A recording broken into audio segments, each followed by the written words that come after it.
So here we have the Mini 3-door hatchback on a 64 plate. I'm going to start off by showing you around the outside of the car, and then we'll hop in and run through some controls on the inside.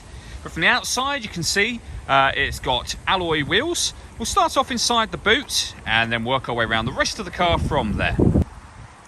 As we approach the back of the car, you can see we have plenty of boot space given the size of the vehicle, along with that 60/40 split folding rear seat, should you wish to increase this space even further.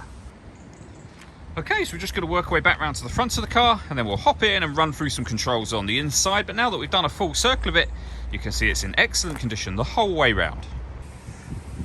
Just briefly before we climb in, I think it's well worth seeing the interior from this exterior point of view. There's plenty to run through on the dashboard, so let's hop in and we'll do that now. Okay, now that we're inside the car, we're going to start with the dials. On the left-hand side, we have the rev counter. We have the speedometer in the middle. And over on the right-hand side, the fuel gauge. Also in the middle there, you can see we have a digital readout for the speedometer being displayed. You can change information displayed there for various bits of trip computer and car information. You can also see, now that I've done that, the total miles for the car are available, and they are 37,128. Over in the centre, we have the stereo for the car. So you can use this dial to go through the options you see up on the screen, and when you see one that you want to enter, i.e. radio, push that button down.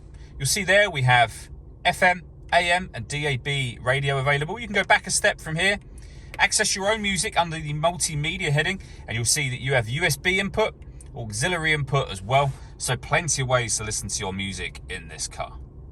With the main volume for the stereo just over on the left hand side there as well. Underneath that, you can also, if you hit telephone, you'll be able to pair your phone up there in order that you can make and receive phone calls as well. Working our way down, we've got the air conditioning, so you can determine the direction of the air, the fan speed and the temperature. Underneath that button turns your air conditioning on. Same button again to turn it off. You can recirculate the air that's in the car. That's a great way of heating it up or cooling it down quickly depending on the temperature you've set here. And then with a rear heated screen just there as well. Underneath that, we can turn off or on and off the traction control. We can start and stop the engine, and this button will turn off the stop and start. This car is designed to cut out when it's stationary in traffic to save you fuel. That system is now off. Underneath that, we have a 12-volt charging socket, USB input and auxiliary input, and then a 6-speed manual gearbox.